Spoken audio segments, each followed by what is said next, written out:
जिसने मईशत का बेड़ा गर्क किया, आज मईशत उसी के हवाले की जा रही है। एक फरार होने वाले शख्स को सेनेटर बना दिया गया, मुल्क के ख़ानदान की जागीर बना रहा। सेनेट में अपोजिशन लीडर शहजाद वसीम फट पड़े, कहा कि एक ऑर्डिनेंस के ज़रिए 4 साल तक खाली रहने वाली नशिस्त पुर की गई।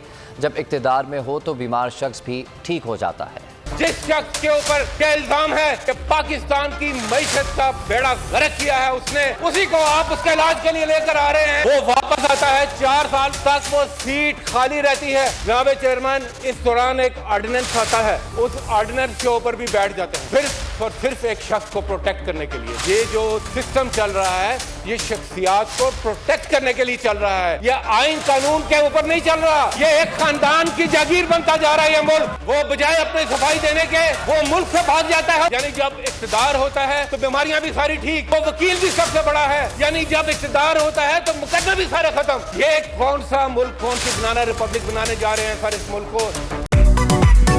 मेरी टैक्सी में बैठ जाओ, जहां तक ले जाऊंगा। आई है टैक्सी कैश, टैक्सी कैश, आई है टैक्सी कैश, टैक्सी कैश, आई है टैक्सी कैश। कभी टैक्सी वाले ने सवारी को किराया दिया, सुना है ये सीट नहीं हॉट सीट है। अब जिंदगी में करेंगे ऐश, क्योंकि आ गई है टैक्सी कैश। आई है टैक्सी कैश।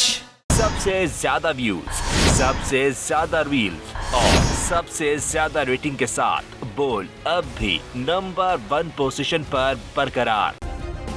सब्सक्राइब करें और बेल दबाएं ताकि कोई खबर रह न जाए।